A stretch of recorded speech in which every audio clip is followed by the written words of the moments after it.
આજે અમે તમારી સામે એક એવી વાત લઈને આવ્યા છીએ જે સાંભળીને તમે પણ ચોંકી જશો, કારણ કે વાત છે એક એવા ગુજરાતીની જેણે અમેરિકામાં જઈને પોતાનું નસીબ અજમાવ્યું હતું, પણ આજે તે કાયદાના શિકંજામાં એવી રીતે ફસાયો છે કે તેની પાસે કોઈ રસ્તો બચ્યો નથી.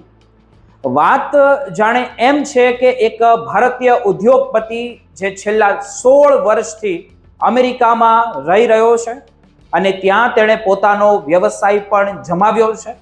તેને અમેરિકાના હોમલેન્ડ સિક્યુરિટી વિભાગ દ્વારા $1.8 મિલિયન એટલે કે ભારતીય રૂપિયામાં ગણીએ તો અંદાજે 15 કરોડ રૂપિયાનો તોતિંગ દંડ ફટકારવામાં આવ્યો છે.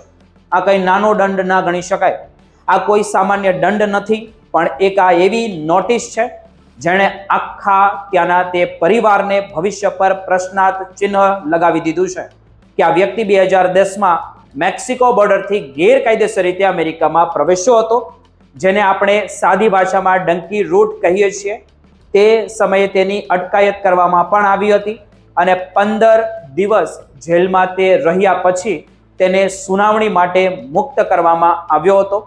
પરંતુ એક મોટી ભૂલ એ થઈ ગઈ કે તે કોર્ટની સુનાવણીમાં હાજર ન રહ્યો અને 2011માં જ તેની વિરુદ્ધ દેશ નિકાલનો આદેશ એટલે કે ડિપોર્ટેશન ઓર્ડર જારી કરી દેવામાં આવ્યો હતો. તેમ છતાં તેણે અમેરિકા છોડ્યું નહીં અને ત્યાં જ રહીને દિવસ રાત મહેનત કરીને કામ કરવાનું તેમણે શરૂ રાખ્યું. પોતાનો સ્વતંત્ર વ્યવસાય સ્થાપ્યો અને પછી પોતાના પત્ની, બાળકો અને તેમજ બધા જ લોકોને ગેરકાયદેસર માર્ગે અમેરિકા બોલાવી લીધા.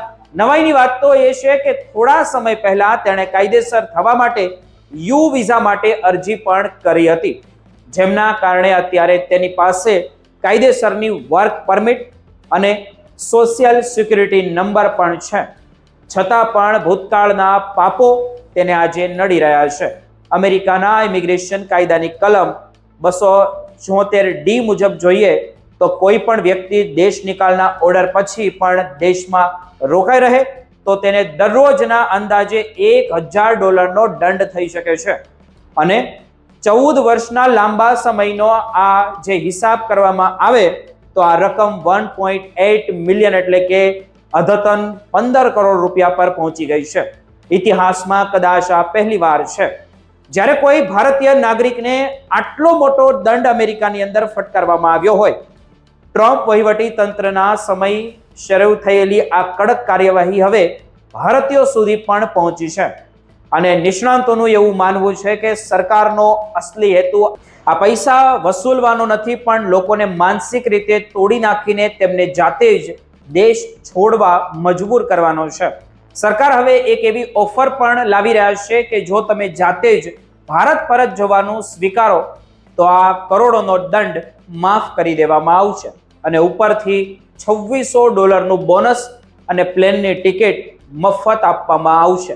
હવે આ ગુજરાતી બિઝનેસમેન માટે એ મોટું ધર્મ સંકટ છે કે 16 વર્ષની મહેનત અને ઊભો કરેલો વ્યવસાય છોડીને પરત આવવું કે પછી આ કરોડોના દંડ સામે કાયદાકીય લડાઈ લડવી, જેનો કોઈ નિશ્ચિત અંત દેખાતો નથી. વકીલો પણ આ બાબતે મૂંઝવણમાં છે, કારણ કે કોઈ વકીલ $1 લાખ ભરી દેવાની સલાહ આપે છે તો કોઈ કશું જ ન કરવાની સલાહ આપે છે. આ કિસ્સો એવા તમામ લોકો માટે લાલ બત્તી સમાન છે જેઓ ગેરકાયદેસર રીતે વિદેશ જવાનું સપનું સેવે છે, કારણ કે અમેરિકન ડ્રીમ ક્યારે હકીકતમાં એક વસૂલ ન કરી શકાય તેવા બિલમાં બદલાઈ ગયું હોય તેવું કહેવું મુશ્કેલ નથી કે મુશ્કેલ છે, તે અઘરું છે. આ પરિવાર અત્યારે ભારે તણાવમાં છે, કારણ કે તેમને પણ માત્ર 15 દિવસનો જ સમય અને અપીલ કરવા માટે આપવામાં આવ્યો છે. જો તેઓ સમયસર પગલાં નહીં ભરે તો આ દંડ અંતિમ ગણાશે અને તેમની બધી જ મિલકતો જપ્ત થઈ શકે છે. આખી ઘટના બતાવે છે કે હવે અમેરિકામાં ગેરકાયદેસર રહેવું એ માત્ર ધરપકડનો ડર નથી, પણ આર્થિક રીતે બરબાદ થવાની ગંભીર ચેતવણી પણ આપી રહ્યું છે. તમારું શું કહેવું છે? નીચે કોમેન્ટ કરીને જરૂર જણાવજો.